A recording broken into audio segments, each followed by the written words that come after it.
हाय, कैसे हैं आप लोग। आज का हमारा टॉपिक रहेगा what is vendor management. Vendor management, ठीक है। तो वेंडर मैनेजमेंट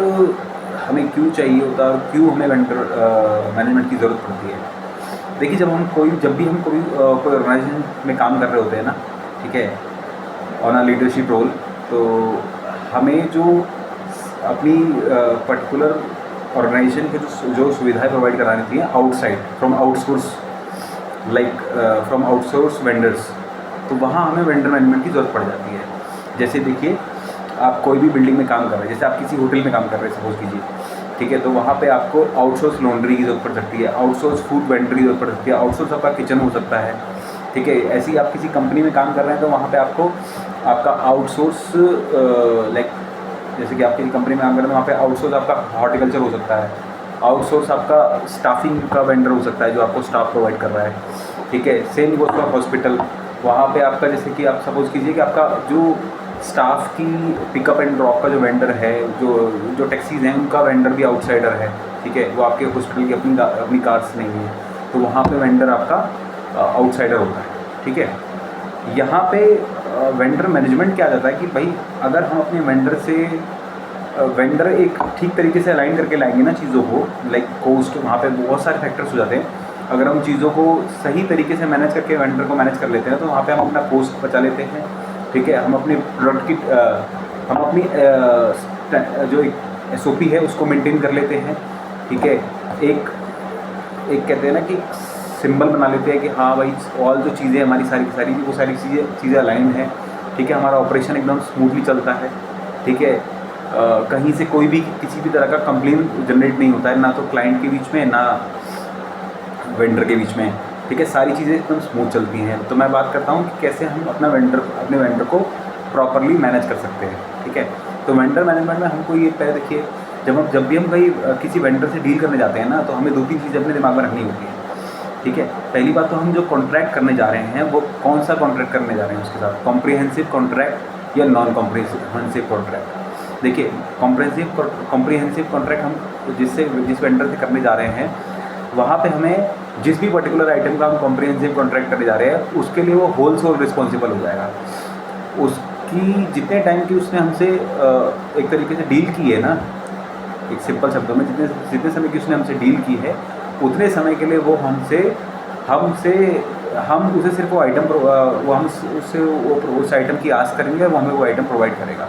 ठीक है। चाहे जैसे इक्विपमेंट की हमने उसे डील कर ली है कि इस इक्विपमेंट की देख रेख और रख रखाव के जिम्मेदार आप हो, तो जब तक वो इक्विपमेंट की डीलिंग उसके साथ है ना हमारी 1 साल 2 साल के, उस बीच में अगर उस इक्विपमेंट में कुछ भी होता है तो वो कंप्लीट उसका मेंटेनेंस वही हमें करके देगा, ठीक है। और अगर वो डील अगर नॉन कॉम्प्रिहेंसिव है तो हमें ये देखना पड़ेगा कि भैया वो हमें सीधी सी बात है, उसमें क्या होगा कि जैसे अब हमने सपोज करो एक वैक्यूम क्लीनर की मेंटेनेंस डील उससे कर रखी है, उसका वेंडर वो है और वो भी नॉन कॉम्प्रिहेंसिव है, तो वो क्या होगा, जो उस वैक्यूम क्लीनर में जो मेंटेनेंस के दौरान खर्चे आएंगे ना, जैसे कि अलग अलग चीज़ें जो आइटम आएंगी, वो हमको ये बता देगा कि इसका नोज़ल पाइप ख़राब है तो इसका नोज़ल पाइप आप अरेंज करके ला के दो, ये आप हमें ला के दो, वो आप हमें ला के दो, तो हम उसे कंबाइन करके सही करके देंगे आपको। लेकिन ऐसा कॉम्प्रिहेंसिव में नहीं होता है, हम उसे सिर्फ ले जाके देंगे, वो हमें उसको रिपेयर करके प्रॉपर वापस दे देगा। तो ये चीज़ें आपको माइंड रखनी है कि आप उससे कौन सा कॉन्ट्रैक्ट करने जा रहे हो, ठीक है। कॉम्प्रिहेंसिव करने जा रहे हो, नॉन कॉम्प्रिहेंसिव करने जा रहे हो। दूसरा पॉइंट उसमें रहेगा कि भाई कोस्ट क्या है। आपको कोई भी वेंडर से आप जब डील करने जाते हो तो आपको ये देखना पड़ेगा मार्केट में 4 से 5 पिच करके कि मेरे को बेस्ट कोस्ट कहाँ पड़ रहा है, ठीक है। कोस्ट आपको निकालनी पड़ेगी, ऐसा नहीं कि कोई भी एक वेंडर उठाया और शुरू कर दिया, ठीक है। तीसरा आपका पॉइंट रहेगा कि भाई उस पर्टिकुलर वेंडर का फीडबैक क्या है मार्केट में। देखो, कई बार क्या होता है कि हम ऐसे ही किसी का मतलब एक बड़ा सा कॉन्ट्रैक्ट उसको नहीं देते कि 30 लाख 40 लाख का एनुअल का उठा के दे दिया कि भाई ठीक है आप कर देना, नहीं, ऐसा नहीं होता है। हमें उसका पर्टिकुलर फीडबैक देखना पड़ेगा कि भाई उसके साथ उसने कितने क्लाइंट से डील किया हुआ है, उन क्लाइंट्स को उसने किस तरह की सर्विसेज दी है, ये सब चीज़ें हमें क्रॉस चेक करके डन करके देनी पड़ेगी उसको। क्योंकि अगर उसका फीडबैक सही है तो मतलब अगर 70 to 80% भी ठीक है ना, तो भी हम उसके साथ जा सकते हैं, ठीक है। फिर कोस्ट पार्ट कैसा है उसका, मतलब कि कोस्टली हमको ज़्यादा मतलब क्या कहते हैं हमारी मैच कर रहा है नहीं कर रहा है कोस्ट उसके साथ, जो हमारा कोस्ट उसने हमको दिया है वो हमारे प्लान के साथ मैच कर रहा है नहीं कर रहा है। तो ये 4-5 पॉइंट्स ना हमको ज़रूर देखने पड़ते हैं ड्यूरिंग द वेंडर मैनेजमेंट, ठीक है, कि आपका कॉम्प्रिहेंसिव कॉन्ट्रैक्ट है कि नहीं है, नॉन कॉम्प्रिहेंसिव है कि नहीं है, ठीक है, उस मार्केट में उस वेंडर की रेपुटेशन क्या है, ठीक है, ऐसा तो नहीं कि उस वेंडर की रेपुटेशन काफ़ी ख़राब है मार्केट के अंदर, हम उससे डील कर लिए हैं, ठीक है, जो कॉस्ट है वो मैच कर रही नहीं कर रही है, ठीक है, कितने टाइम का कॉन्ट्रैक्ट करना है ये भी देखना पड़ता है। और दूसरी चीज़, पांचवी चीज़ ये भी होती है कि आप ये समझो कि हम जो जिस आइटम की दे रहे हैं, जिस आइटम का हम उससे ले रहे हैं, मतलब जैसे कि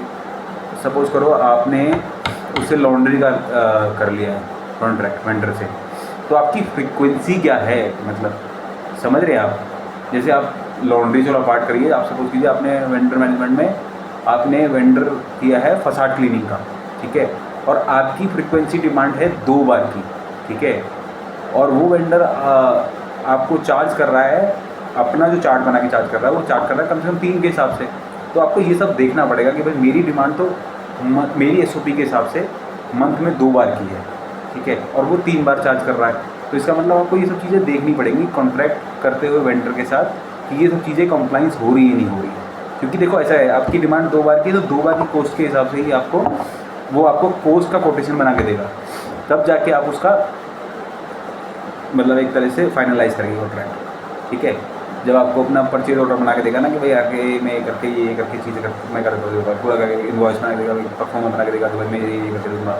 तब आपको जाके उसको प्रोसीड करना है। तो होप मेरा ये टॉपिक आपको क्लियर रहा होगा, ठीक है, थैंक यू सो मच।